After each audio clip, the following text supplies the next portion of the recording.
ficar falando mal dos outros, né? Estavam dizendo que passaram fumacê do tipo fog na esplanada dos ministérios ontem. Essa foi a melhor que eu achei. Você viu, Hildo, lá no... Já tem algumas dezenas de memes ou centenas, não sei. A gente tem que rir, viu, Leila? Porque se a gente for levar a sério tudo isso que está acontecendo, a gente vai ter um piripaque.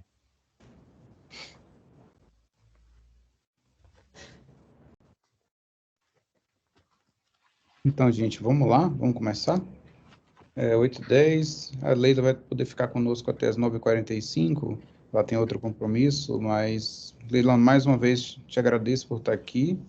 A Leila Pozenato é odontóloga de formação, mas fez mestrado e doutorado na epidemiologia, formou lá em Pelotas, uma grande escola de epidemiologia brasileira.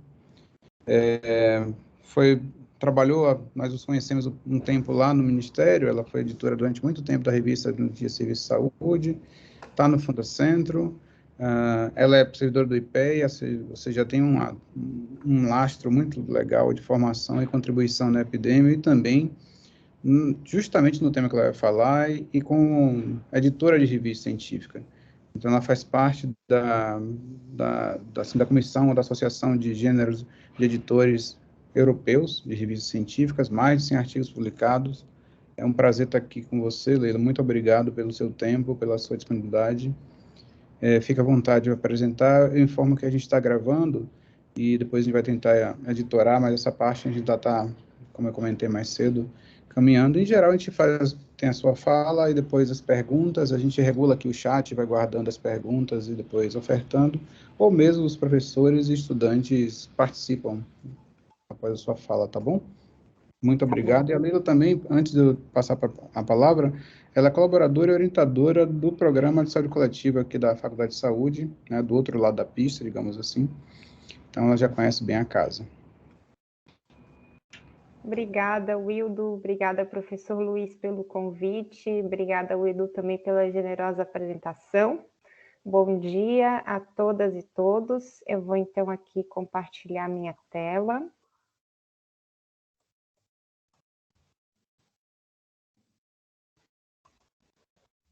E vou abrir o modo de apresentação.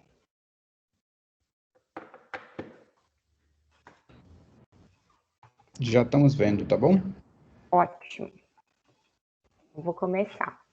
Então, com muita satisfação, vou apresentar para vocês sobre esse tema, né, da integridade na pesquisa e na publicação científica. Eu gosto muito dessa imagem, né, que mostra a integridade como um norte na bússola, né? Então, nós, como pesquisadores, como acadêmicos, devemos ter essa meta, né, de sempre buscar atender os princípios da integridade em todas as nossas ações. Então, o que é a integridade na pesquisa? São princípios e padrões que garantem a validade e a confiabilidade da pesquisa. A integridade na pesquisa, ela envolve a ética, né? Os princípios da ética que nós, como pesquisadores que temos formação na área da saúde, a gente tem uma base bem sólida, bem importante, né? Tem inclusive disciplinas sobre ética profissional e ética na pesquisa, tanto na graduação como na pós-graduação. E eu quero destacar aqui também que a UNB tem um programa de pós-graduação em bioética, que é referência nacional e internacional por sua qualidade, por seu destaque, por sua relevância. E que a integridade na pesquisa, ela abrange todos esses princípios da ética e da bioética, e um compromisso com a honestidade intelectual, a responsabilidade pessoal com as próprias ações e uma série de práticas que caracterizam a conduta responsável na investigação. Então, a integridade ela é mais ampla, ela vai além. ela inclui considerar a honestidade e a justiça na proposição, execução do estudo, né, ou do projeto de pesquisa, e a redação do relato, né, do artigo, da tese, da dissertação, o relato do estudo. Ela envolve a precisão e justiça na representação das contribuições, a proficiência e equidade na avaliação pelos pares, então a avaliação pelos pares em diferentes âmbitos, né, nas revistas, na hora da revisão por revisores ad hoc, na avaliação dos trabalhos acadêmicos, na avaliação dos projetos pelas agências de fomento. Envolve também a colegialidade e interações científicas, comunicações e partilha de recursos, a divulgação de conflitos de interesses, a proteção dos seres humanos na condução da investigação, que, né, é o papel dos comitês de ética em pesquisa, o cuidado humano dos animais, né, que também nós temos comitês para o uso de animais em pesquisa, e a adesão às responsabilidades mútuas de supervisores e estudantes, né, as relações entre orientadores e orientados. Por que, então, a integridade de pesquisa é tão importante, né? Esse compromisso conjunto para a confiabilidade do processo de investigação pela comunidade científica. Isso permite com que a inovação ocorra e o processo científico prospere quando seus membros atuem juntos como um grupo, tendo como base esse conjunto de princípios, né? De modo que a gente possa garantir a confiança nos resultados de pesquisa, incentivar o intercâmbio livre e aberto de materiais de pesquisa e novas ideias, defender a responsabilização pessoal, né, individual e corporativa, também dos conjuntos de pesquisadores e das instituições, e reconhecer e respeitar as contribuições intelectuais dos membros da comunidade. E no momento que a gente está vivendo agora, assim, com a pandemia, a gente vê como é importante a integridade em pesquisa, né? Como a gente tem observado, assim, estudos com muita divulgação e que depois os artigos são retratados, né? Ou são retirados, estudos onde se tem falta de confiança nos dados, onde se tem falta de confiança na interpretação dos resultados, a importância também do compartilhamento de dados nesse momento, né, e de ter essa responsabilidade como pesquisador, não só nos estudos que a gente está fazendo, mas também de defender a ciência como um todo, né, e de enfrentar toda essa situação que a gente está passando também com notícias falsas, com interpretações incorretas ou enviesadas, né, de resultados de estudos científicos. Então, a gente vê que nesse momento a integridade ela tem um papel muito importante. E o oposto da integridade é a má conduta científica. Então, o que é a má conduta científica? É a ruptura da integridade, ela envolve a violação dos princípios e padrões que regem a conduta acadêmica e o compromisso com a ética na pesquisa científica, na publicação e nas relações com os pares. Existem diversos tipos de má conduta, né? Então, assim, as que a gente está mais acostumado, que são mais comuns, que aparecem mais, são a fabricação, a falsificação e o plágio. A fabricação é a criação de dados ou resultados, a falsificação é a manipulação de materiais de pesquisa, equipamentos ou processos, ou alterar ou omitir dados ou resultados de tal forma que a pesquisa não seja representada com precisão no registro da pesquisa. Uma forma muito comum de falsificação é a alteração de imagens. E o plágio, por fim, né, a terceira forma mais comum de má conduta, é a apropriação de ideias, processos, resultados de outra pessoa, ou seja, sem dar o crédito apropriado. A apropriação indevida de ideias, é outra forma de má conduta, mas ela é mais difícil de comprovar, mas ela, sem dúvida, ela constitui fraude acadêmica. Outra forma são as violações das práticas de pesquisa, manipulação de experimentos, de análises estatísticas, relato inadequado dos resultados, inadequações na autoria, por exemplo, inclusão de autores que não atendem os critérios para serem considerados autores, ou deixar de considerar indivíduos que teriam condições, né, que teriam contribuição suficiente para serem autores. A falha material em cumprir os requisitos legais que afetam a pesquisa, então a questão da ética com seres humanos, o uso, ou animais, o uso de organismos geneticamente modificados e questões de vigilância sanitária. Conflitos de interesse quando não são informados ou quando afetam o resultado, a publicação ou a avaliação da pesquisa. Então, aqui é importante destacar que não é o fato de existir um conflito de interesse que caracteriza a má conduta, né? Mas o fato de não informar o conflito de interesse é que sim caracteriza a má conduta. Ou quando esse conflito de interesse influencia algum aspecto da pesquisa, isso também caracteriza a má conduta, mas não a simples existência de um conflito de interesse.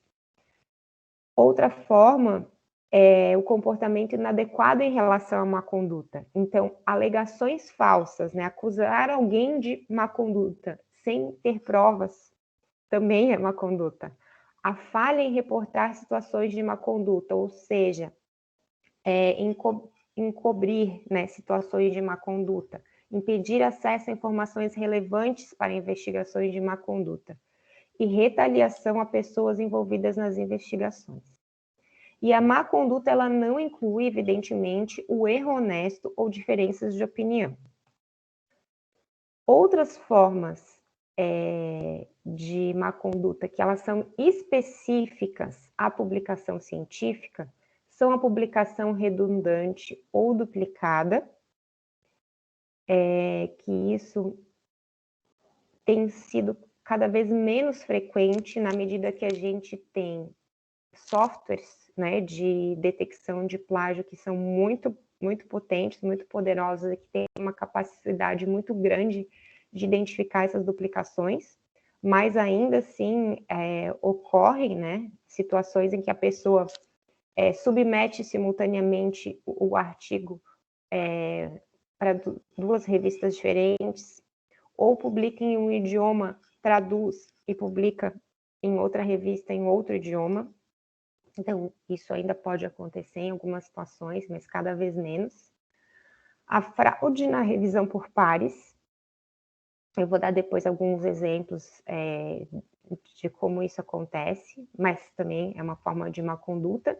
E a falta de transparência ou falha em aderir aos princípios da ciência aberta quando pertinente. Então, na pandemia também a questão da ciência aberta se tornou assim muito evidente, né? A sua importância merece cada vez mais destaque, né? A questão não só do acesso aberto aos artigos, mas também a questão do acesso ou do compartilhamento dos dados de pesquisa, né? Então são questões que elas estão muito em evidência nesse momento. E a falta de transparência ou a falha em aderir a esses princípios da ciência aberta também podem ser consideradas formas de má conduta. Aqui é um artigo de uma revista muito legal, não sei se vocês acompanham, que é a revista Pesquisa FAPESP, e eles fizeram, em 2017, um levantamento com especialistas em integridade científica e apontaram os tipos de má conduta mais frequentes e os que causam mais impacto na validade das pesquisas. Então, os mais frequentes foram citar dados selecionados a fim de realçar descobertas ou convicções do autor, supervisionar de forma insuficiente estudantes e pesquisadores em início de carreira. Isso eu acho assim, bem interessante, né? Porque é uma situação que muitas vezes as pessoas nem associam, né, que seria uma forma de uma conduta, uma quebra de integridade, mas a questão das relações entre orientadores e orientados, elas são importantes. O terceiro tipo, então, é deixar de publicar resultados negativos válidos, né? Isso na epidemiologia a gente sabe, conhece muito bem essas situações, né? Que se chama, inclusive, viés de publicação, né? Quando um estudo não encontra uma associação entre o desfecho e a exposição, né? Na direção que a gente esperava. Às vezes o próprio pesquisador ou grupo de pesquisa não submete o resultado, ou submete, mas a revista não acha interessante publicar, porque não encontrou a associação esperada. Então, é uma questão também importante. O quarto tipo é solicitar ou atribuir a coautoria de um artigo científico sem haver contribuição efetiva. O quinto, citar artigos com o objetivo de agradar a editores, revisores e colegas, né? Então, essa questão da citação, ela também pode ser considerado, né, um tipo de quebra de integridade. E os comportamentos de mais impacto são a fabricação de dados, remover ou modificar informações, adicionar dados fabricados depois que uma primeira análise de dados foi realizada, e isso evidentemente vai afetar os resultados do estudo, mudar resultados ou conclusões de um estudo por pressão do patrocinador, aí tem toda aquela situação super bem documentada, em livros, em filmes, etc., né, que é a questão da indústria farmacêutica, patrocinando os ensaios clínicos e, né, fazendo pressão para que os resultados desses estudos sejam favoráveis aos medicamentos novos, né, que estão sendo pesquisados. Escolher metodologias de pesquisa ou instrumentos de avaliação de resultados claramente inadequados e ocultar resultados que contradizem descobertas anteriores. A má conduta na pesquisa, ela é sempre mais, digamos assim, a origem, a fonte, né, do problema. Mas é na publicação que esses problemas vão aparecer. Então, por isso, existe um foco muito maior nas fraudes e publicações, com críticas ao sistema de publicação científica. E aí essas críticas são recorrentes, né? Então, esses artigos sobre Covid que foram retratados recentemente, inclusive já desde o ano passado, sempre quando acontecem essas situações, vem aquela crítica, né? Então esse processo de revisão por pares não funciona, esse processo ele é falho. Realmente ele não é perfeito, né? Mas ainda é o melhor sistema que nós temos.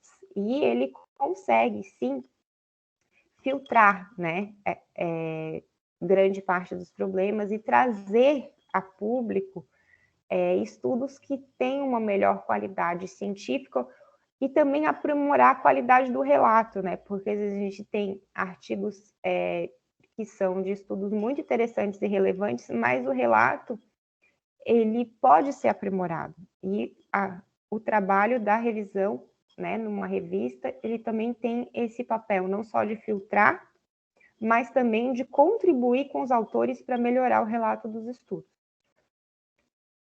Entretanto, a maior parte da má conduta em pesquisa, ela começa antes da redação do artigo e somente é revelada, ela aparece quando o artigo é publicado, né? O que coloca mais atenção sobre a má conduta na publicação. E aí existem situações, assim, que elas são muito impactantes, né? Então, vou trazer alguns exemplos para vocês. Aqui de um pesquisador japonês, que se suicidou, né, depois de denúncias de fabricação de dados e alteração de resultados de pesquisa. Isso teve um impacto, né, uma divulgação muito grande, e isso teve esse desfecho trágico. Aqui é um post da Wikipedia onde mostra esse outro pesquisador japonês que ele detém um recorde mundial de artigos retratados, né? Que ele fabricou dados em pelo menos 183 artigos científicos. Então, é um recorde mundial de número de artigos retratados por um único autor. Então, o que acontece? Quando a pessoa publica e tem alguma situação que chama a atenção, depois do artigo estar publicado, na verdade é muito pior, né? Porque o artigo está publicado. E aí ocorre uma investigação dentro da revista. A revista muitas vezes entra em contato com a instituição de vínculo, né, dos autores. A instituição, quando tem uma estrutura para isso, também conduz uma investigação. E quando tem um alerta de uma situação, de uma conduta em um artigo, geralmente isso desencadeia uma investigação nos outros artigos que o pesquisador publicou.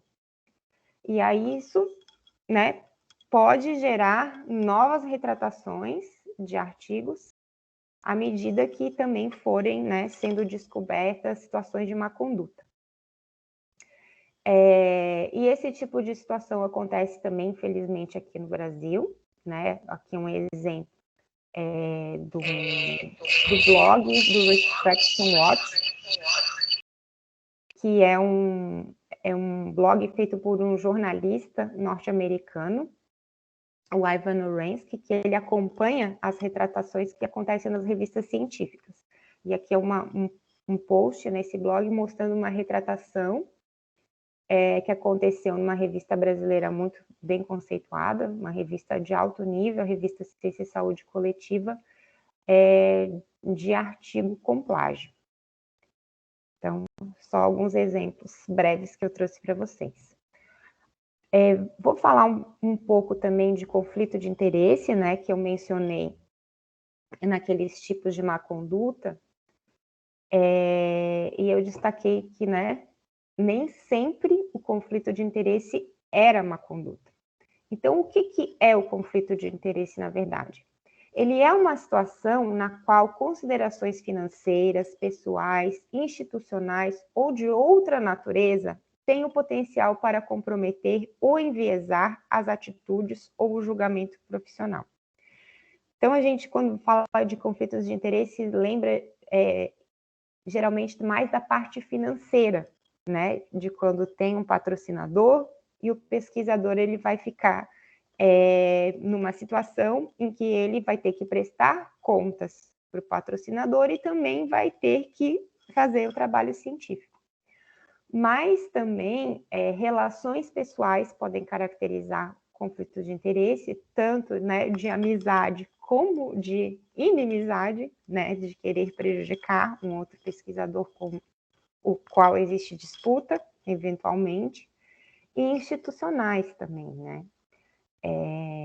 Então, são diversas as situações que caracterizam a existência de conflitos de interesse. Esses conflitos de interesse, eles sempre devem ser declarados. Isso é uma exigência, né, para as revistas científicas, é uma exigência do Comitê Internacional de Editores de Periódicos Médicos. Como eu falei, eles nem sempre constituem má conduta e os conflitos de interesse podem envolver autores, revisores, editores e financiadores. Aqui é um cartoon, né, que mostra que o revisor pediu para o Dr. Schultz mais e mais experimentos com ratos. E por trás disso estava o gato incompetente do revisor. E o revisor, vocês podem ver lá no fundo, estava lendo um livro embaixo da árvore, e o gato com conflitos de interesse pedindo mais experimentos com ratos. Então, isso acontece, né? Não evidentemente de o gato fazer isso, mas das pessoas né, fazerem, às vezes, né, exigências que não são cabidas para dificultar, por exemplo, a publicação de um artigo. Então, são situações que acontecem. E aí, essas situações, elas sim caracterizam uma conduta, não a existência de um conflito de interesse que não afete o resultado ou a chance de publicação do artigo, etc. Especificamente, então, em relação à integridade na publicação científica, existe esse Comitê Internacional de Editores de Periódicos Médicos, que é conhecido como Grupo de Vancouver, que é o mesmo grupo, né, que criou o padrão das referências de Vancouver. Então, ele tem um documento, né, que é de recomendações para elaboração, redação, edição e publicação de trabalhos acadêmicos em periódicos médicos, na qual, entre vários itens, são destacadas as responsabilidades de autores, revisores, editores, critérios de autoria, conflitos de interesse. Existe, inclusive, eu não coloquei aqui, mais um formulário padrão para a declaração de conflitos de interesse. Então, são normas que merecem ser revisadas, elas são sempre atualizadas. E é interessante consultar, não só para quem é editor, mas para autores, pesquisadores de forma geral, porque traz essas diretrizes. Na epidemiologia, aconteceu um caso de má conduta em potencial, né, de investigação sobre integridade, que foi bastante chocante, assim, foi impactante.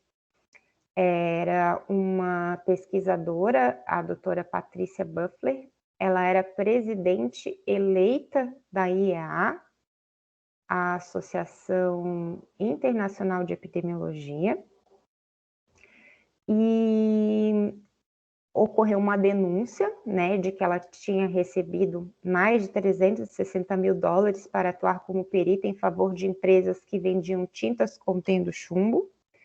Ela havia servido por 17 anos no conselho diretor de uma empresa de pesticidas e herbicidas bilionária. Ela era pesquisadora na área de câncer, publicou diversos artigos sem que tivesse revelado esses conflitos de interesse. E isso, né, desencadeou, então, uma investigação e, provavelmente, por conta do estresse gerado por essa situação, ela teve um ataque cardíaco fulminante e faleceu. E aí, por conta disso, a Associação Internacional de Epidemiologia, né, publicou uma nota dizendo, né, que devido ao falecimento, ela não poderia mais se defender, explicar as suas ações e corrigir os seus erros, né? Então, que no âmbito da associação, né, essa situação, esse caso, ele estava encerrado, mas que a associação se comprometia em tomar ações, né, em realizar ações no sentido de evitar, né, que novas situações desse tipo acontecessem com seus membros. E aí, então, no Congresso Mundial de Epidemiologia, que aconteceu em 2014 no Alasca, foi feito um debate específico sobre esse tema dos conflitos de interesse, com a participação do professor Neil Pearce, que tinha sido presidente da IEA, do professor George Davis Smith, que na época era o editor da revista da Associação International Journal of Epidemiology, a professora Elizabeth Boyd, que é uma especialista, né, em integridade, a doutora Valerie Barrow, que era a presidente eleita da IEA na época, e a professora Nancy Krieger, da Universidade de Harvard.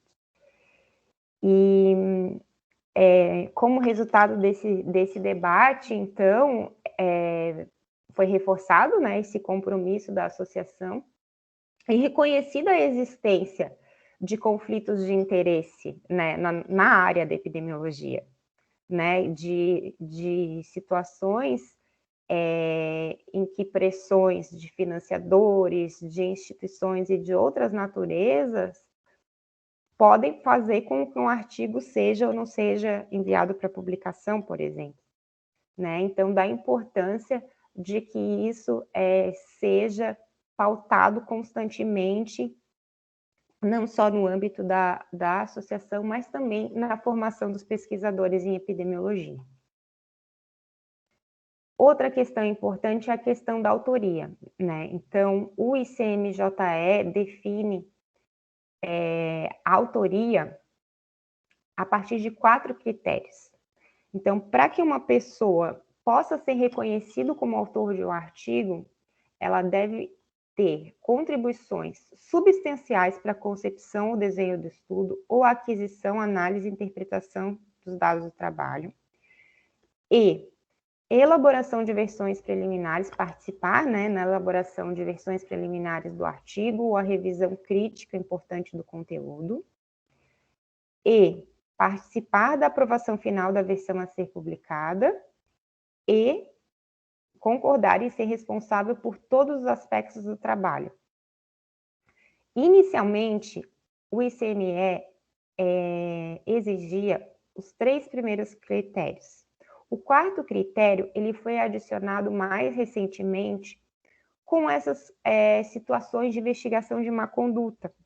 Então, por exemplo, se tem algum problema no artigo, seja de plágio, de fabricação de dados, em geral, o que acontecia na investigação? Um autor jogava para o outro, não, mas essa parte não fui eu quem fez, foi o outro autor. Então, por conta de ter sido observada a necessidade de uma responsabilidade coletiva pelo conteúdo dos artigos, foi incluído esse 4º critério de autoria, que ele faz com que todas as pessoas que estão assinando como autores sejam responsáveis pelo conteúdo total do artigo, né? No sentido de garantir que as questões relacionadas à exatidão ou à integridade de qualquer parte do artigo sejam devidamente investigadas e resolvidas. Além de ser responsável pelas partes do trabalho que tenha feito, um autor ele deve ser capaz de identificar quais dos coautores foram responsáveis pelas outras partes e devem ter confiança na integridade das contribuições de todos os seus coautores. Ou seja, deve ter uma responsabilidade compartilhada. E todos aqueles designados como autores devem atender aos 4 critérios e todos aqueles que preencherem os 4 critérios devem ser identificados como autores. Então, como eu falei anteriormente, também não identificar pessoas que tiveram contribuição e que atendem aos critérios de autoria também é uma forma de má conduta. Por isso, que antes da submissão do artigo, é importante combinar com os coautores. Todos eles devem atender aos 4 critérios de autoria, todos devem estar de acordo com a submissão àquela revista, né, que está sendo escolhida, e todos devem estar de acordo com a ordem de autoria, porque não cabe aos editores arbitrar quem é e quem não é autor. Não cabe aos editores arbitrar quem vai ser o primeiro, o segundo ou o último autor. Isso deve ser definido pelos autores e antes da submissão.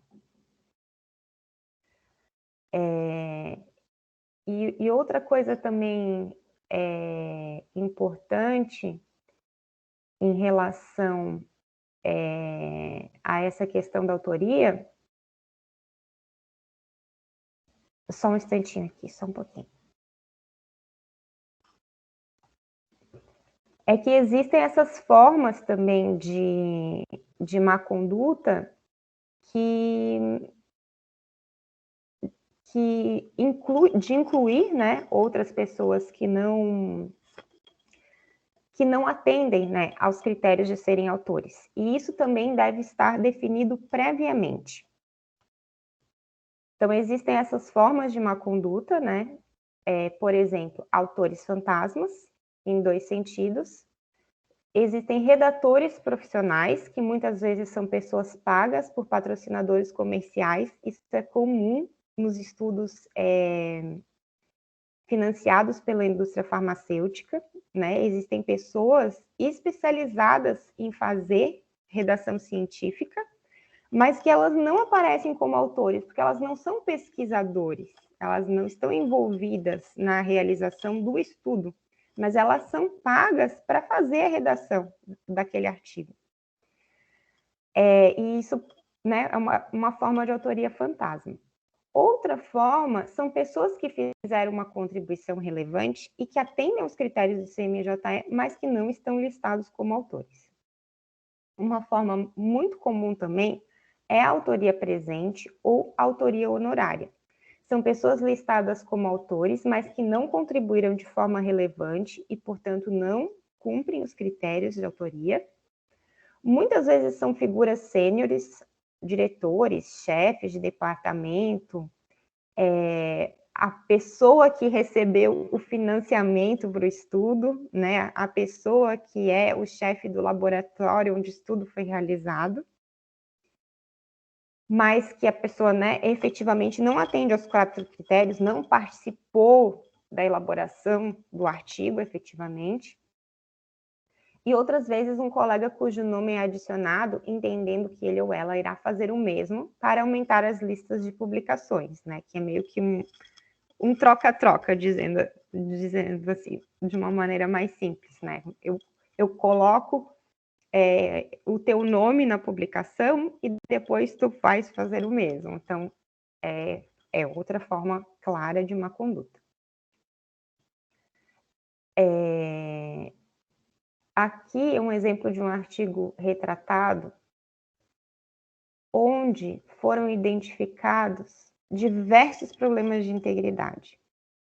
Então, falsificação na revisão por pares, problemas de autoria, financiamento falso, tudo está errado com esse artigo sobre câncer no cérebro.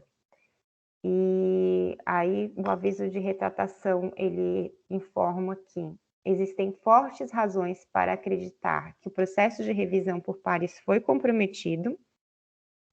O artigo mostra evidências de irregularidades na autoria durante o processo de submissão.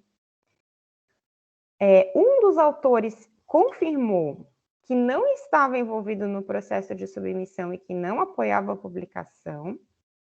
Outra pessoa listada como autor que não confirmou também que não estava envolvido na pesquisa e nem na redação desse artigo. E a instituição financiadora, que era a Fundação Nacional de Ciências Naturais da China, que estava mencionada no artigo, não estava envolvida também na pesquisa relatada. Então, assim, é um exemplo completo assim, de problemas. E um dos problemas que eles mencionam é razões para acreditar que o processo de revisão por pares foi comprometido. Como que isso pode acontecer, né? Muitas vezes as revistas, elas pedem para os autores, no momento da submissão, indicarem revisores potenciais para aquele artigo, e ao fazerem isso, os autores informam o nome do pesquisador com um e-mail que não é dele,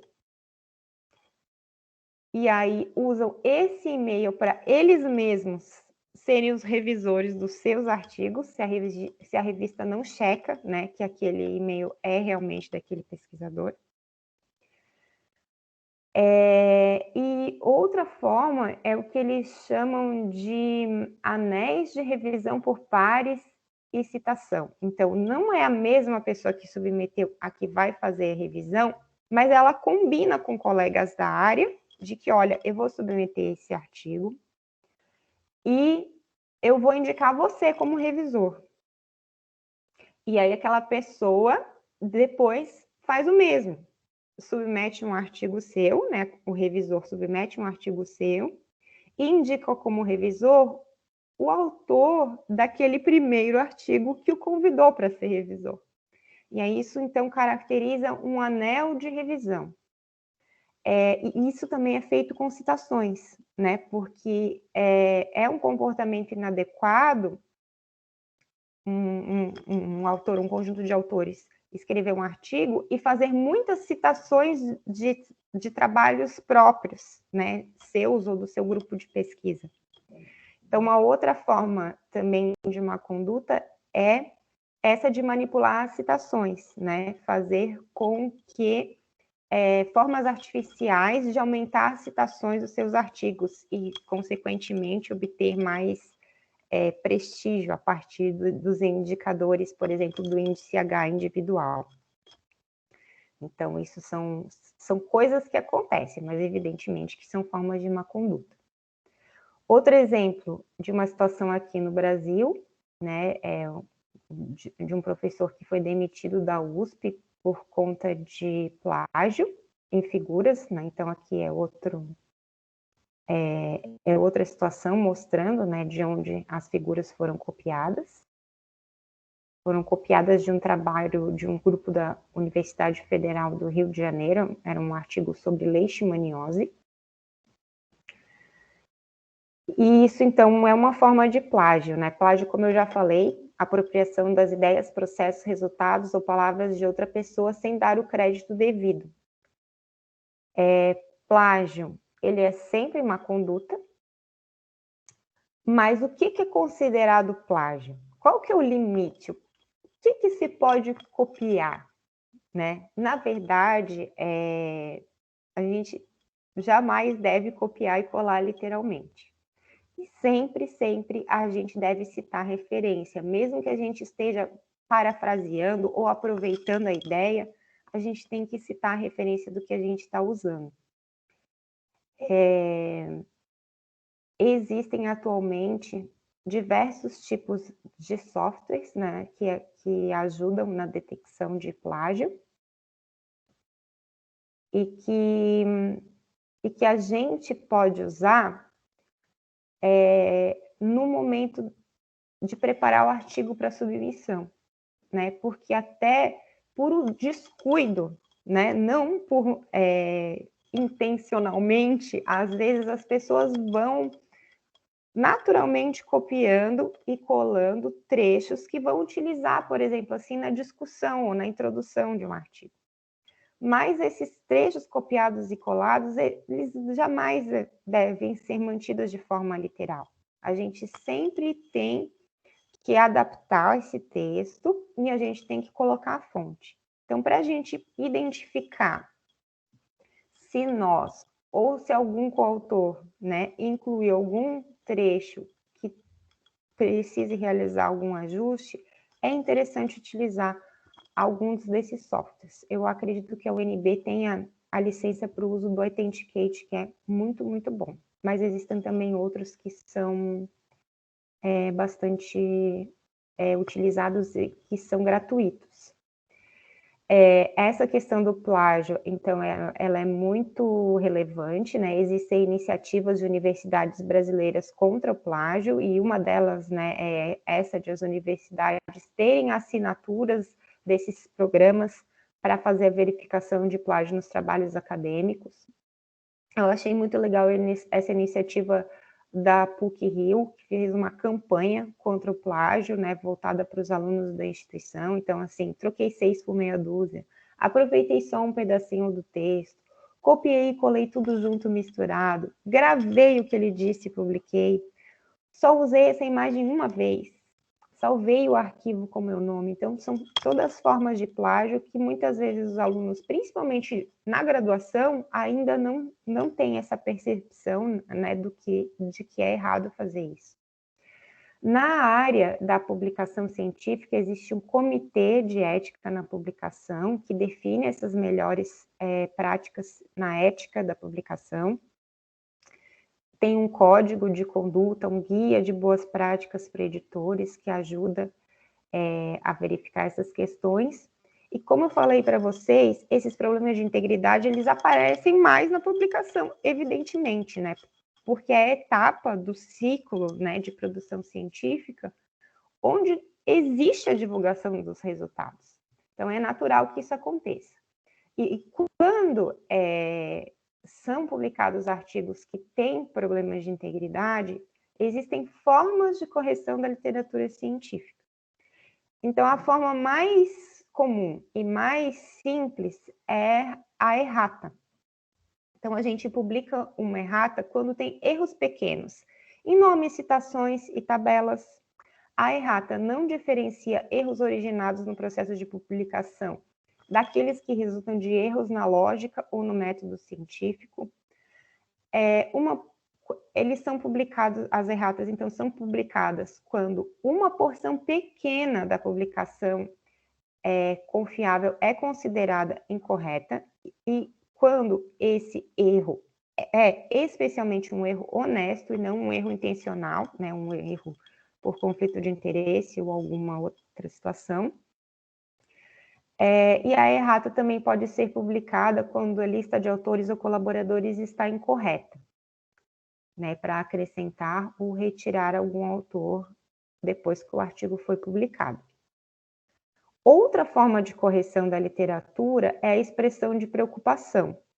Então, a expressão de preocupação é quando existe uma denúncia ou uma desconfiança de que existe algum problema no artigo, mas ainda não existe uma conclusão definitiva de que esse problema existe, de que houve uma conduta.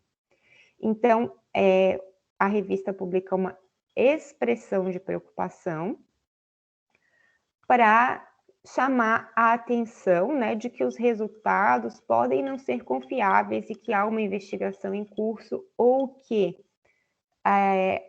a instituição dos autores foi procurada e ela informou que não irá investigar, então não tem como saber, né, não tem como avançar nessa investigação para saber se o artigo deveria ser retratado ou não.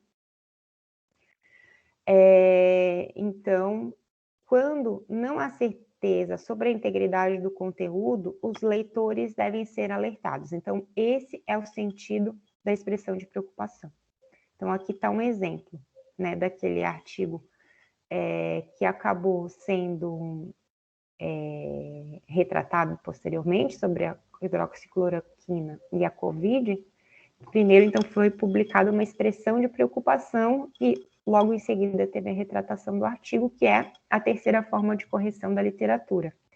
A retratação, então, ela é feita quando existe evidência clara de que os resultados não são confiáveis, seja por má conduta ou erro honesto. Então, isso é importante também. Quando tem uma retratação, não necessariamente é por má conduta, né? Um erro honesto que comprometa a qualidade do estudo também é motivo para retratação. Os resultados foram publicados previamente, sem permissão. Também a retratação é usada no caso de publicação redundante, no caso de plágio, no caso de pesquisa aética, e ela sempre deve ser identificada com uma tarja, com a retirada do artigo e com um texto de justificativa por que aquele artigo está sendo retratado. Então, aqui é um exemplo de como é sinalizada a retratação de um artigo. E aí o caso, eu acho, mais famoso mundialmente de retratação de artigo é daquele pesquisador britânico, Wakefield, que publicou um artigo que linkava a vacina, né, a vacina MMR, com autismo.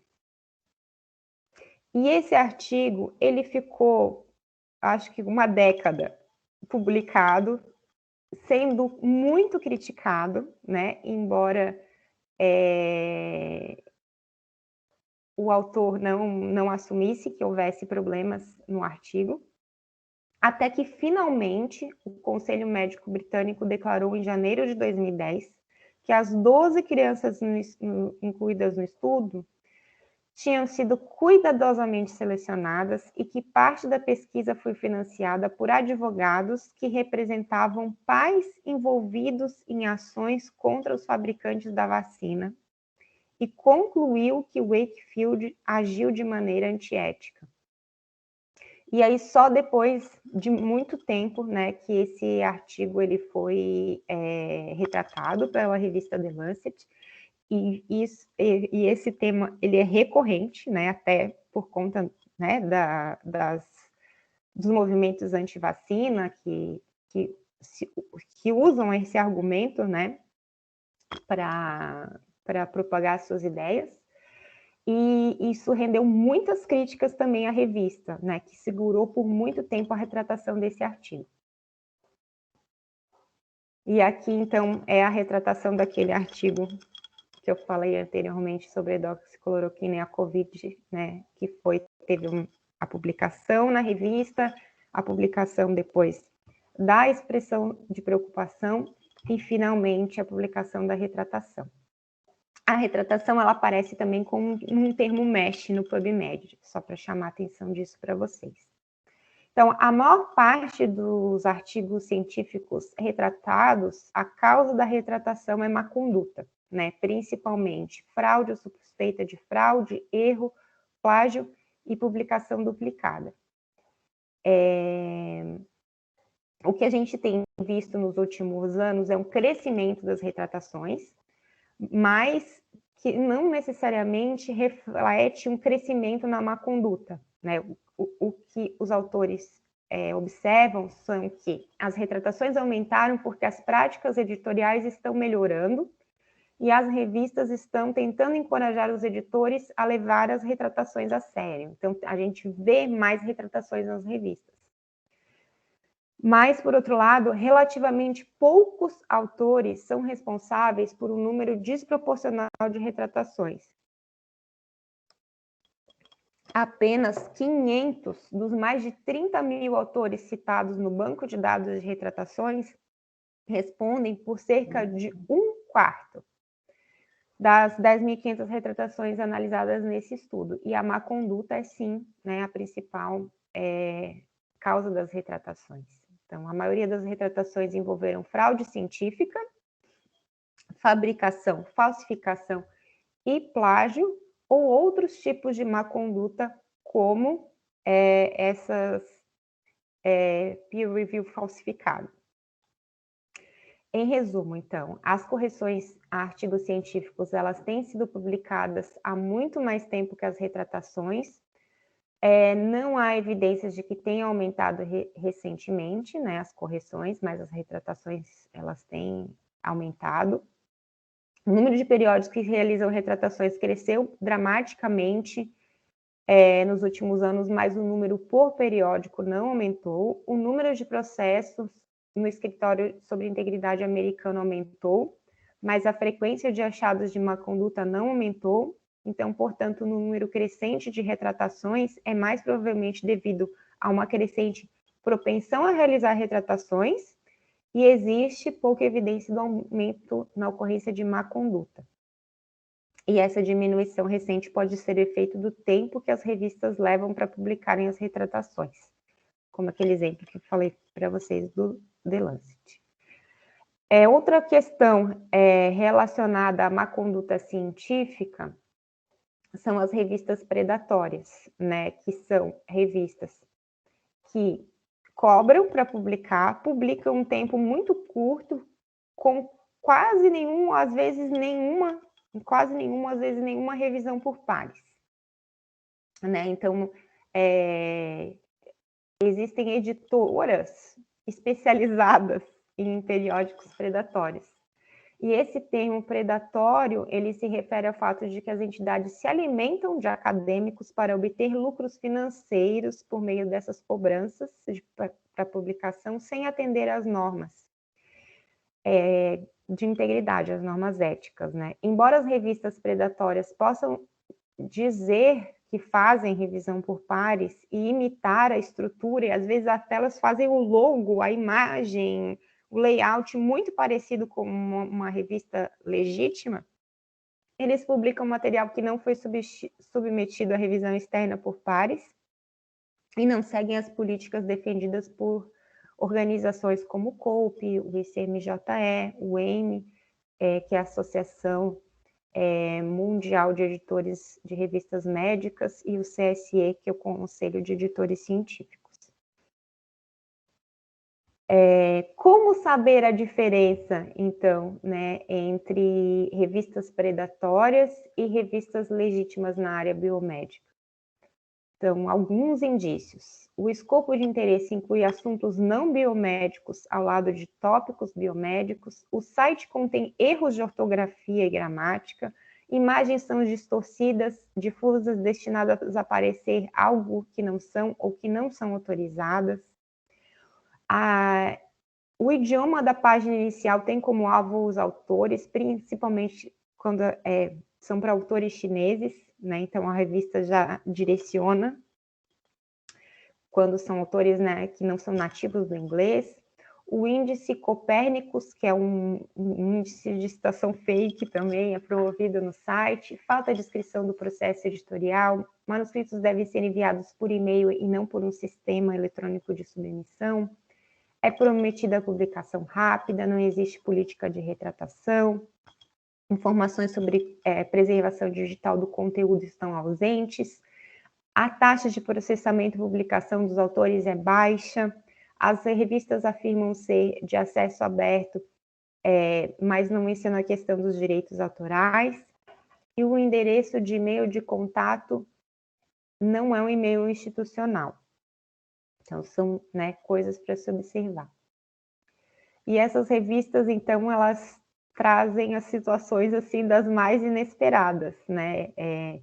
Por exemplo, de um cachorro australiano que faz parte do comitê editorial de 7 revistas médicas, né? Então, essas revistas, além de serem predatórias no sentido de predar os autores, elas também buscam pessoas e convidam pesquisadores para serem membros do comitê editorial, né? E nisso entram também, né, caninos. Aqui é uma outra situação, né? Doutor Fraude e o caso estranho das revistas online, revistas científicas online, né? Doutor Borá, alter ego do comediante Sacha Cohen, foi brevemente colocado no corpo editorial da revista Journal of Immunology and Vaccines. Aqui é uma outra situação, né? No final de 2015, uma jovem estudiosa chamada Ana Olga Sust começou a enviar o seu currículo e uma carta de apresentação para dezenas de revistas com a esperança de ser nomeada editora, só que o seu sobrenome era Fraude em polonês. Foi um experimento, né, feito, né, por uma pesquisadora polonesa, e 40 periódicos predatórios aceitaram essa personagem criada, essa fraude, como membro do seu comitê editorial. Então, só alguns exemplos que eu trouxe para vocês. Agradecer a atenção. E eu fico à disposição para, se vocês tiverem perguntas, comentários. Oi, Leila. Excepcional. Muito bom mesmo, como esperado. Eu tenho algumas perguntas, mas eu só vou iniciar se não tiverem perguntas aí. Tradicionalmente a gente abre para os estudantes e depois a gente vai deixando, digamos assim, para o restante. Eu tenho uma pergunta que eu gostaria de fazer para todo mundo. Se vocês já receberam algum convite desse tipo para publicar em revistas predatórias ou para ser membro de corpo editorial? Vocês já receberam algum e-mail desse tipo? Você quer quanto? Eu já recebi vários. Você quer trabalhar com quanto? Com que média? Eu recebo gente praticamente toda semana. Toda semana. Verdade. Eu tenho aqui na lista 2 estudantes. Valéria é professora também, mas ela está como estudante de doutorado. O Klaus é estudante de doutorado e a Dalva. São os 3 inscritos, tá bom? Na ordem. Então, eu vou abrir a palavra para a Valéria. Valéria, seu áudio, eu não estou ouvindo, não sei se é só para mim, tá? E? Agora? Agora sim. Bom dia. Nossa, muito obrigada pela aula, como foi bom te ouvir. E nesses tempos de pandemia, né, que acho que é uma situação, um tema super, né? Em relação aos conflitos de interesse, eu fiquei muito pensando sobre essa questão da convicção do autor, né? Porque acho que nesse momento atual isso ficou muito polarizado, né? Então, eu acredito que a cloroquina funciona, vou fazer um estudo para provar que a cloroquina funciona.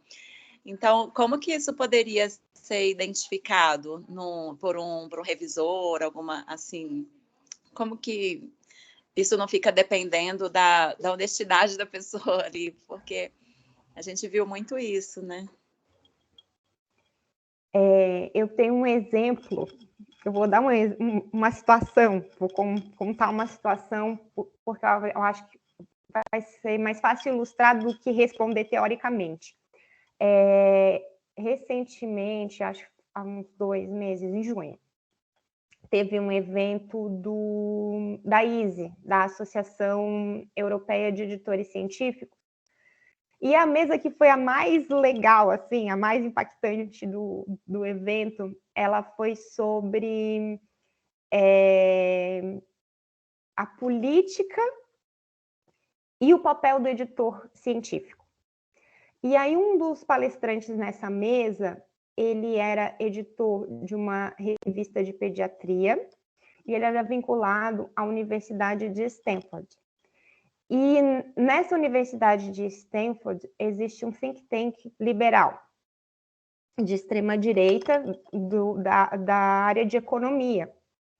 E um professor da Faculdade de Medicina, ligado a esse Instituto Liberal, professor também da Faculdade de Medicina da Universidade de Stanford, mas ele era vinculado a esse Instituto Liberal. Então, ele tinha, evidentemente, esse conflito de interesse, né? Porque ele era um médico, um profissional da saúde, mas ele era vinculado a esse instituto que tem uma posição, né, ideológica muito clara. E esse professor, então, ele foi chamado pelo então presidente americano Trump para participar do grupo que faria a condução, né, das ações para enfrentamento à pandemia nos Estados Unidos. E eles começaram a fazer aquelas coisas, né, contra o uso de máscaras, se posicionar contra o uso de máscaras, contra o distanciamento social e tal. E evidentemente que ele não estava nem aí para conflito de interesse, ele colocou o seu nome e o nome da Universidade de Stanford em favor de coisas que são anticientíficas. E aí o que foi feito? Ele não declarou esse conflito de interesses, mas os professores da Faculdade de Medicina fizeram uma carta pública assinando nominalmente a faculdade, nós, professores da faculdade, nos posicionamos contra essa situação toda, né, que é totalmente anticientífica. As pessoas têm que sim usar máscara, as pessoas têm que sim fazer distanciamento, né?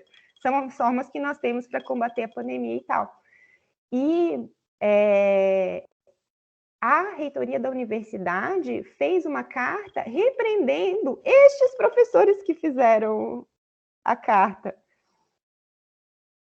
Então, assim, é evidente que tinha conflitos de interesse por parte desse, né, professor vinculado ao Instituto Liberal. E, evidentemente, também que existiam conflitos de interesse econômicos por parte da reitoria da universidade, que não queria, né, perder financiamento que vinha para a universidade por meio desse instituto também. Então, a universidade não queria que professores da própria universidade criticassem o professor vinculado àquele instituto ou um instituto também. Então, assim, nessa situação específica que você está falando, meio que extrapola o que a gente tem como fazer para, digamos assim, contornar ou evitar, porque são questões políticas maiores, né, que extrapolam o âmbito acadêmico que a gente consegue resolver internamente. Mas, por outro lado, na minha avaliação, o que o grupo fez estava correto, né? Porque também uma forma de má conduta é não denunciar a má conduta. Então, eles denunciaram a má conduta, né? Então, eles fizeram o que estava no âmbito deles fazerem. Mas, realmente, cabe à pessoa informar se ela tem um conflito de interesses ou não. E deixar de informar é uma forma de má conduta. Então, essa forma de má conduta, ela deve ser denunciada, né, pelos colegas, pelos pares, deve ser denunciada à instituição como foi feito. Mas nem sempre isso vai ter a repercussão que a gente espera, infelizmente. Não sei se eu consegui responder exatamente, mas como eu falei, né, vou tentar ilustrar, né, como uma situação que realmente aconteceu. E aconteceu recentemente, foi uma coisa assim bastante relevante, bastante impactante. Tem outra questão, Valéria? Não? Tá bom. Klaus?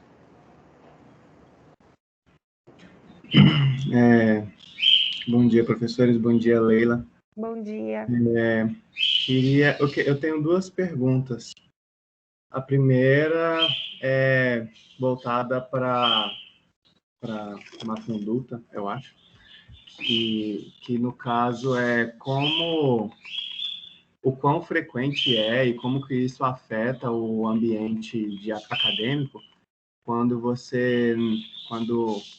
problemas políticos internos nas instituições afetam a publicação de artigos, como, por exemplo, critérios de primeiro autoria.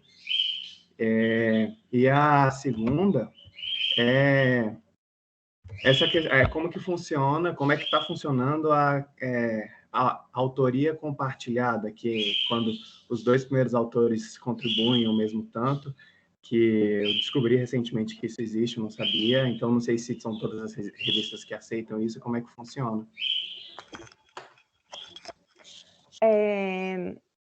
Bem interessantes as suas perguntas, Klaus, bem legais, gostei mesmo.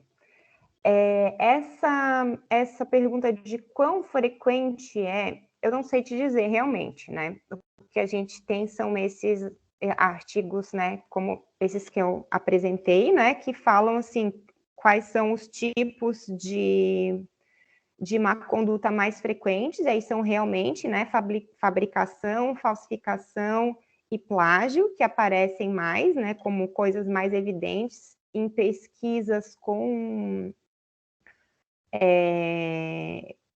nas revistas, na verdade, né? Fabricação, falsificação e plágio aparecem mais nas publicações, nos artigos publicados, mas quando são feitas pesquisas com os pesquisadores, né? Quando os pesquisadores são sujeitos dessas pesquisas, eles respondem também outras formas, aquelas que eu mostrei, né? Também, assim, esses problemas de relacionamento, falta de supervisão de estudantes, essa questão de conflitos, né, de questões de autoria honorária, presenteada e tal, que muitas vezes são difíceis dos editores identificarem, né, e também dos editores, sem terem alguma evidência, sem terem uma denúncia, na verdade, de os autores questionarem os autores, dos editores questionarem os autores.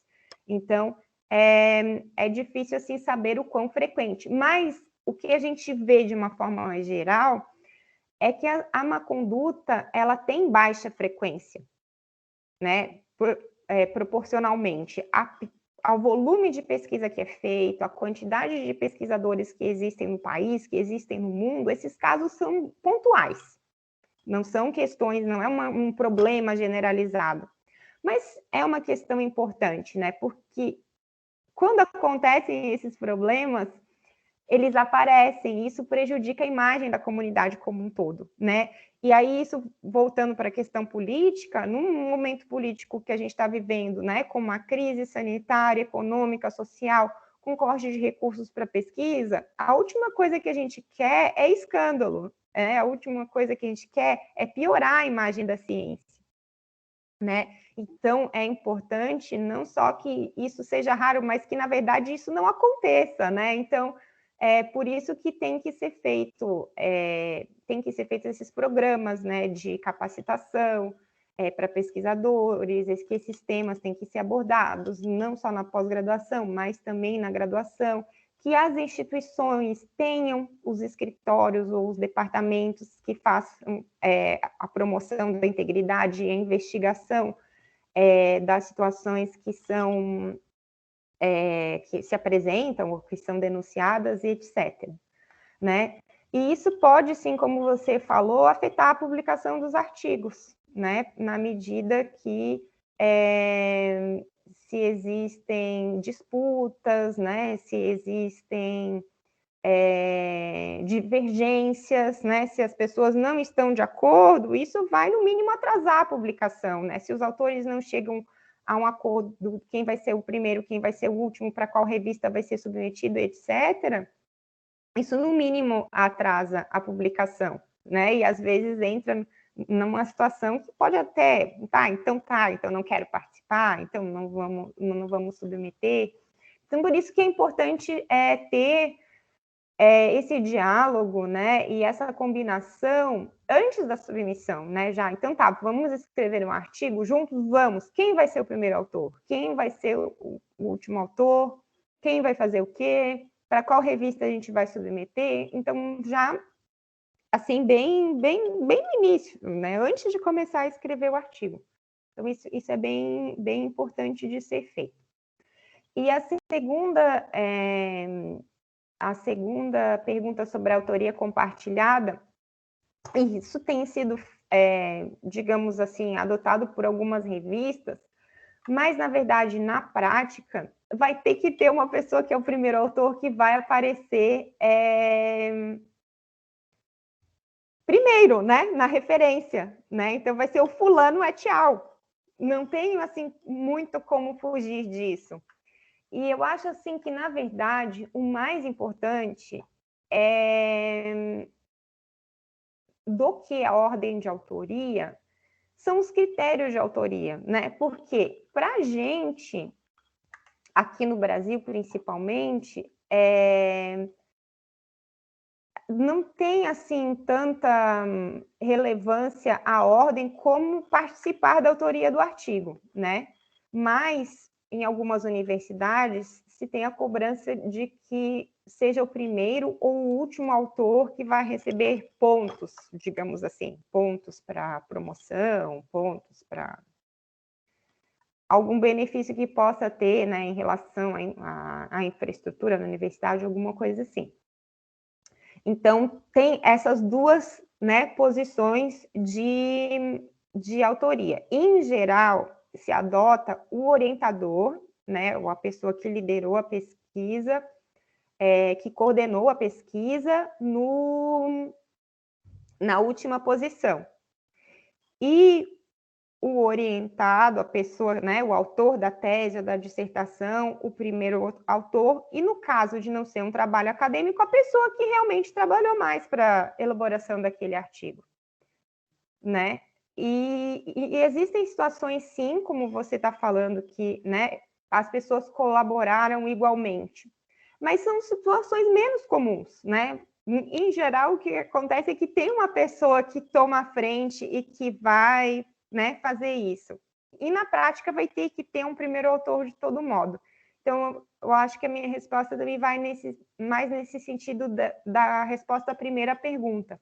O mais importante é que realmente todas as pessoas sejam reconhecidas como autores, que quem não é autor não apareça, quem não, né, não atende aos 4 critérios não apareça, e uma forma de reconhecer pessoas que não atendem aos critérios de autoria é nos agradecimentos, né? Existe uma seção dos artigos que é de agradecimentos e que devem ser agradecidas as pessoas que colaboraram de alguma forma para a redação do artigo, para a elaboração do trabalho, mas que não atendem a todos os 4 critérios.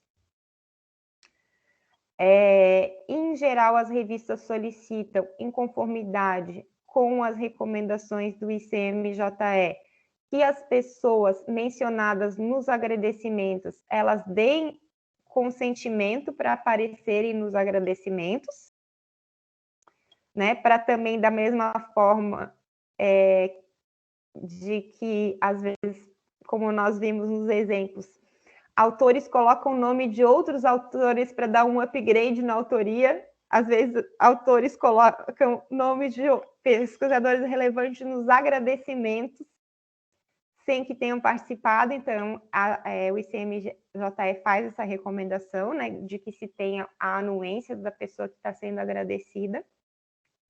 E assim contempla, né, todo mundo que participou de alguma forma, que contribuiu para a elaboração daquele artigo.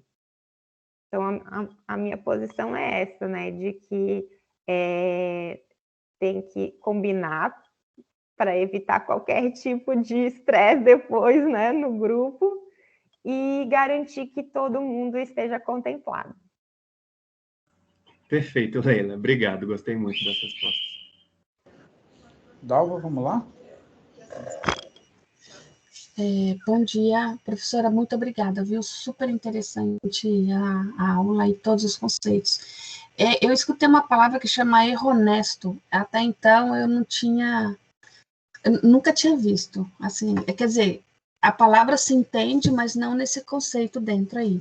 E tem uma situação recente de um artigo que foi publicado por um laboratório, onde ele fala que a epidemia, possivelmente da Covid, chegou nesse lugar antes mesmo de ser identificado, aqui o Estado brasileiro, né, antes de ser identificado o primeiro caso, como foi identificado no Brasil. Então, se sugeriu uma investigação, se fez essa investigação e viu que possivelmente esses casos não são de Covid, e são sim de chikungunya. Então, a gente levantou essa investigação e falou que possivelmente tem uma positividade cruzada de chikungunya e Covid. E a gente já tinha encontrado isso na literatura internacional. Então, essa pessoa publicou na PLOS, que é uma revista, ou seja, que é uma linha muito...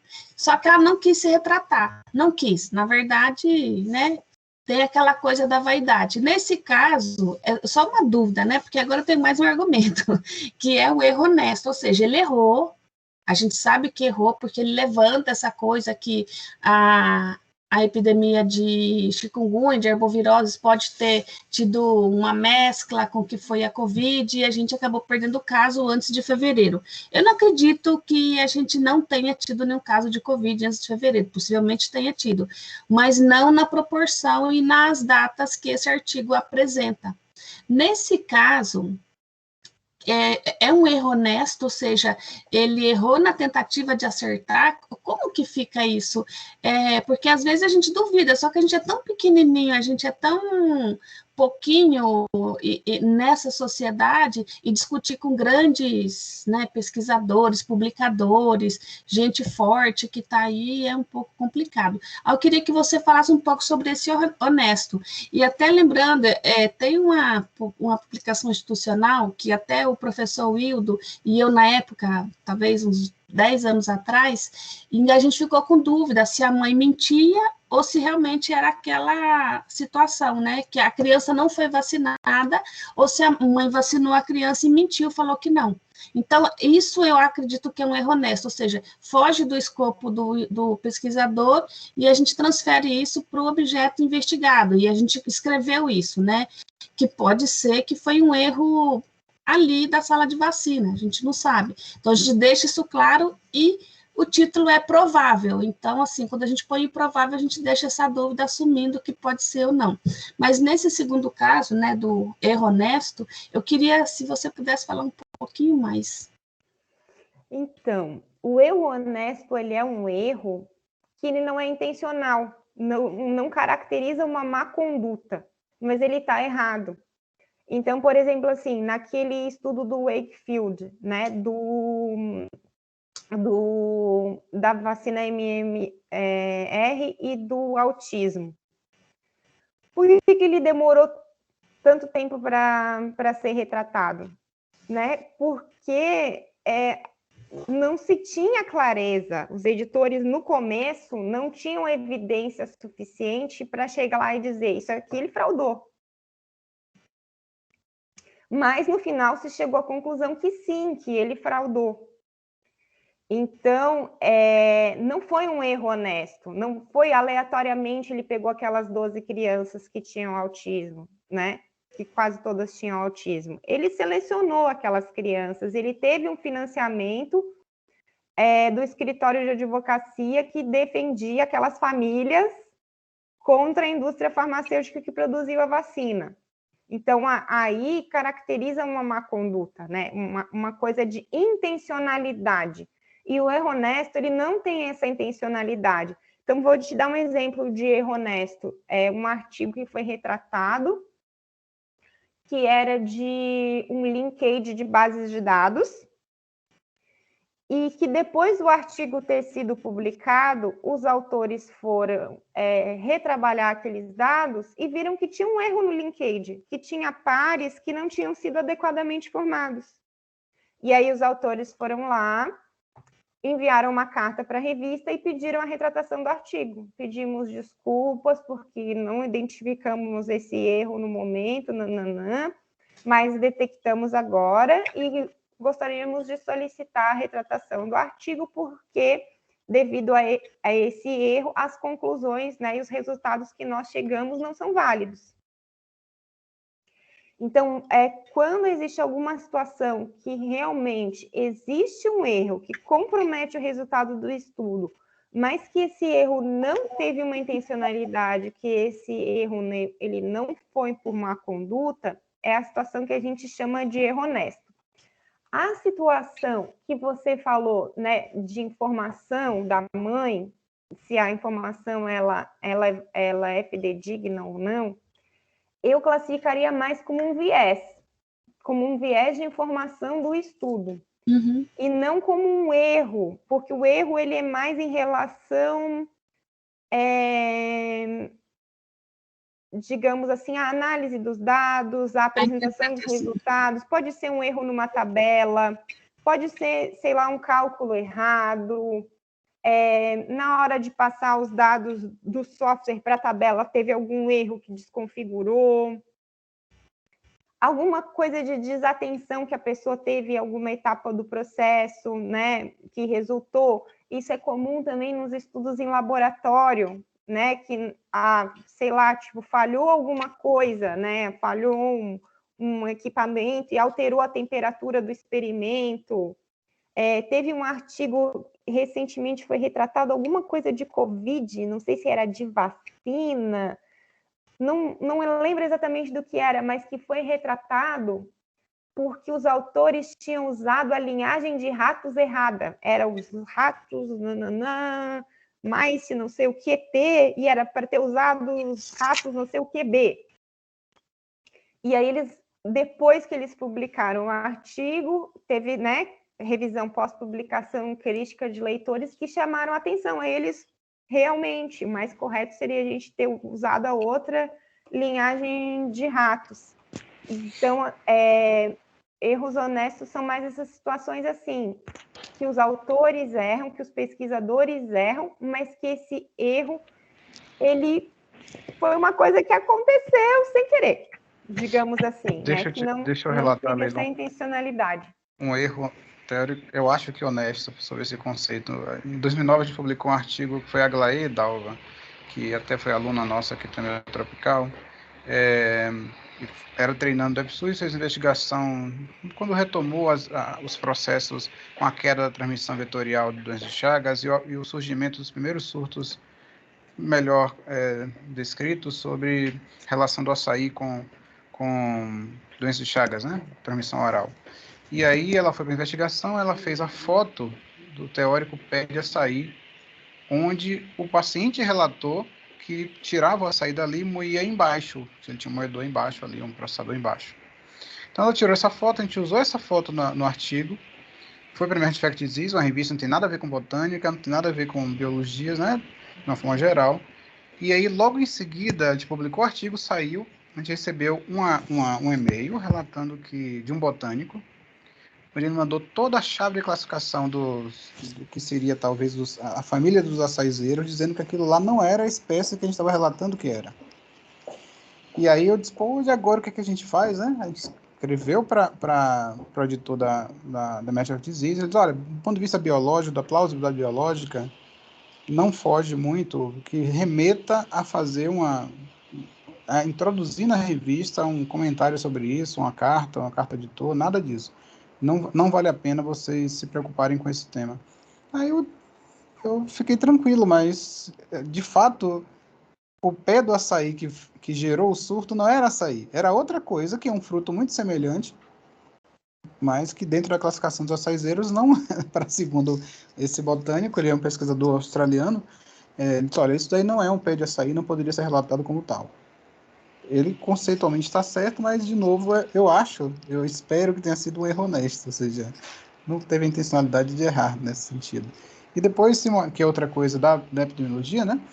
Outros fenômenos se estabeleceram de forma semelhante em outros lugares, e isso terminou demonstrando que não era um pé de um outro fruto que hospeda o triatomínio, e que esse triatomínio vai estar ali e não vai estar nos açaizeiros. Ele também está nos açaizeiros. Temos a pergunta da Ana Carolina Esteves aqui. Eu sei que a Leila ainda tem 12 minutos conosco, pelo menos no meu relógio aqui, mas eu garanto que a gente consegue até lá. Oi, pessoal, bom dia. Primeiro, quero pedir desculpa pelo atraso, eu estava com alguns problemas de conexão, mas eu até peço desculpa, Leila, se você, em algum momento anterior tenha falado, mas assim, é uma coisa que já aconteceu comigo, e eu fiquei muito assustada quando eu vi, em relação ao plágio, sabe?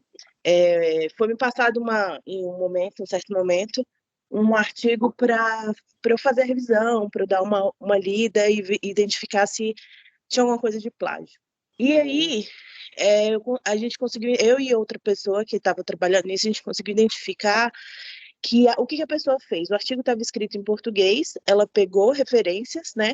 E a gente descobriu isso muito por acaso, porque tinha alguma coisa que a gente não estava entendendo muito, a gente chegou e aí na referência que ela citou e acabou descobrindo isso. Ela pegou um artigo em inglês e fez a tradução no Google mesmo, e colocou literalmente dessa forma no artigo, assim, mudou algumas palavras.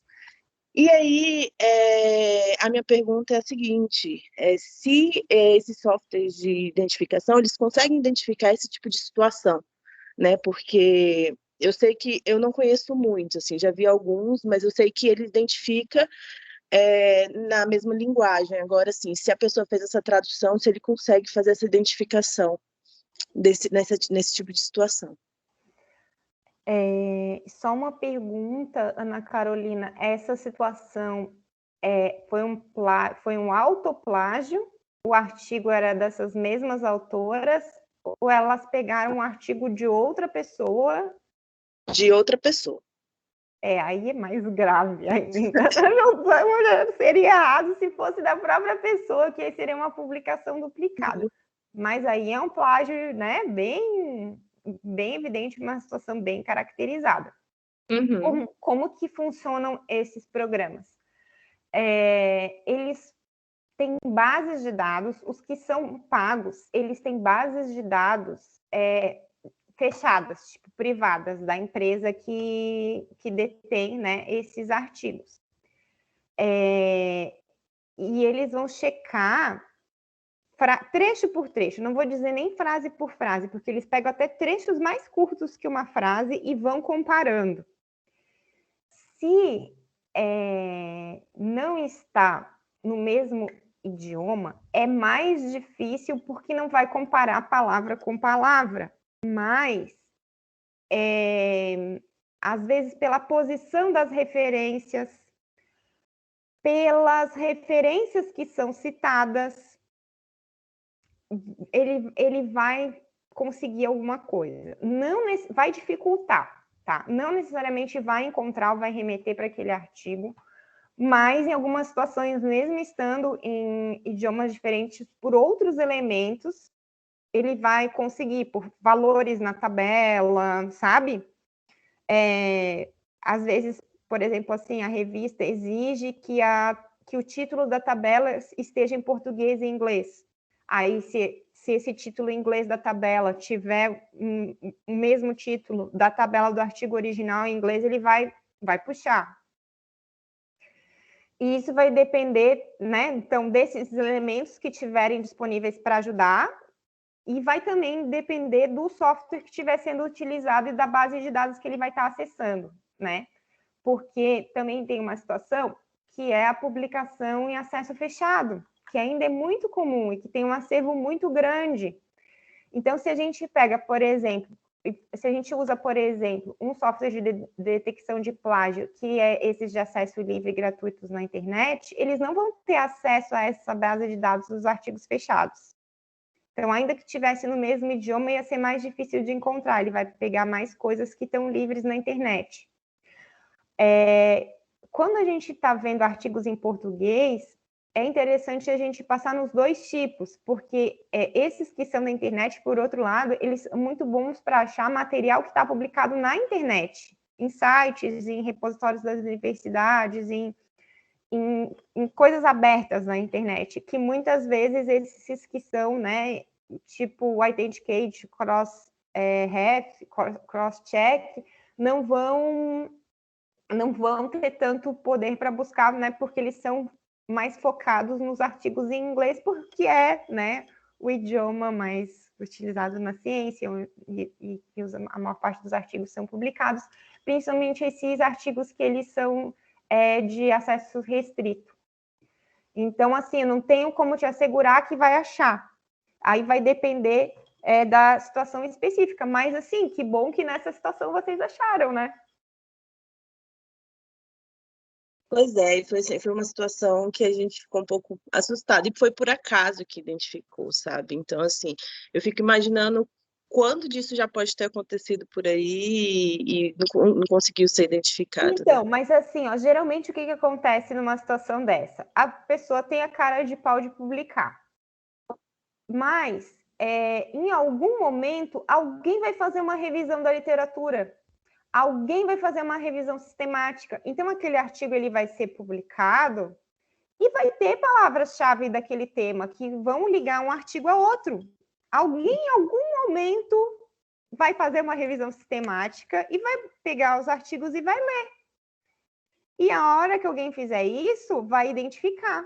E espero que essa pessoa entre em contato com as revistas. Então, assim, mesmo que não seja detectado antes da publicação, para evitar a publicação, existem esses controles pós-publicação. E hoje, com a internet, todo mundo, né, no mundo inteiro pesquisando, acessando os artigos, é muito difícil que não aconteça isso. Tanto que, assim, ó, tem várias situações que a gente acompanha semanalmente de pesquisadores sêniores, muitas vezes, que estão tendo teses de dissertações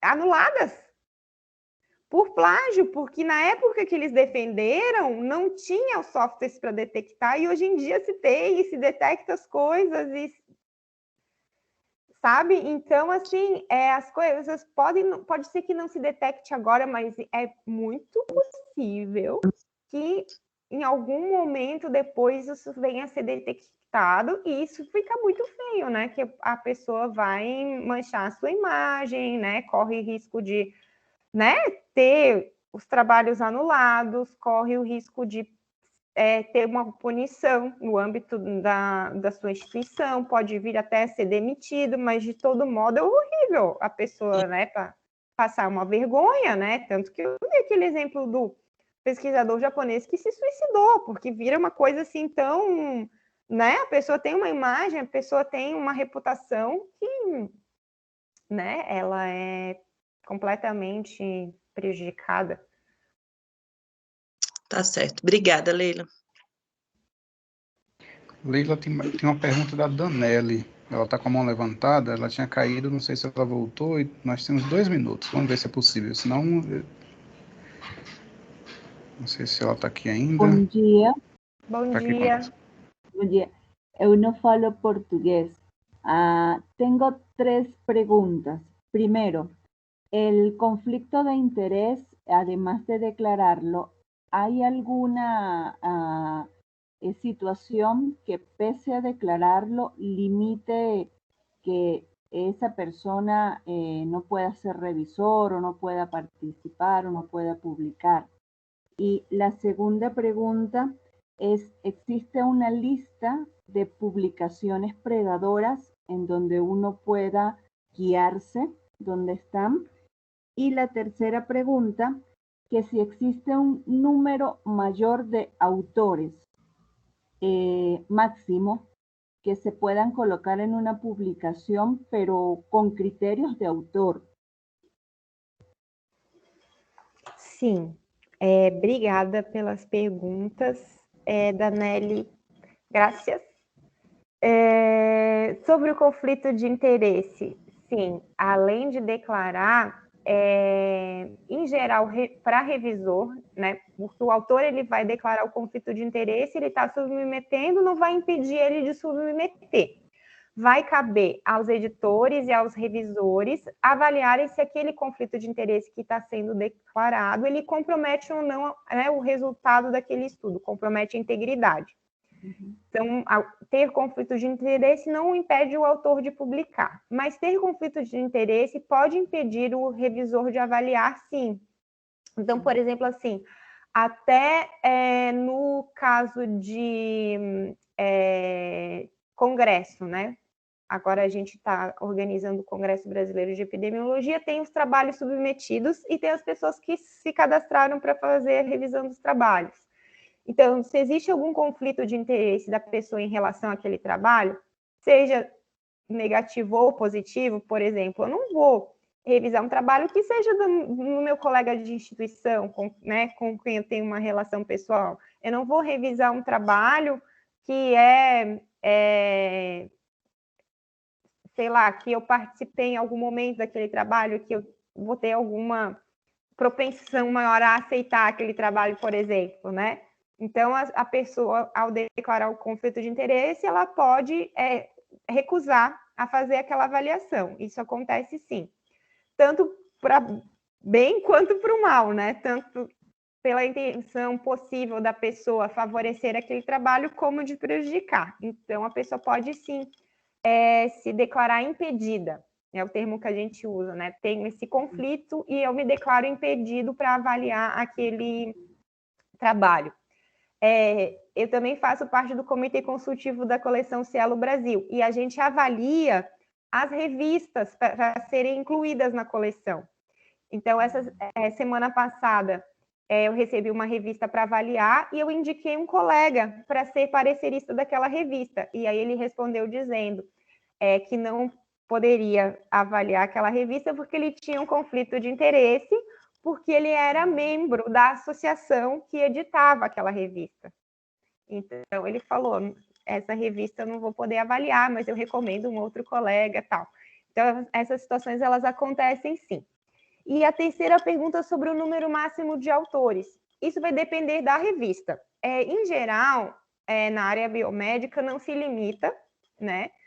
Porque os estudos, eles são cada vez maiores, tem estudos multicêntricos, né? Existem colaborações entre instituições, e isso vai fazendo com que o número de autores aumente. Mas algumas revistas, dependendo da área, limitam sim. Então, por exemplo, na área de ciências sociais e humanas, é comum as revistas limitarem o número de autores a 4 ou 6 autores, mas isso vai estar informado nas instruções aos autores de cada revista. Em relação ao ICMJE, não existe essa restrição, não existe uma norma geral para que as revistas restringam, mas as revistas podem adotar regras diferentes, mas isso tem que estar claro nas instruções aos autores. Obrigada.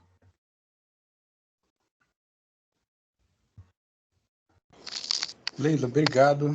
3 minutos a mais do tempo que você tinha colocado para a gente. Não quero te prender mais aqui. Eu sabia que ia ser excepcional, assim como as perguntas e as suas respostas. Muito bom mesmo. Eu fico muito feliz de você estar aqui. A gente provavelmente vai te chamar em outros momentos para fóruns talvez mais específicos, né?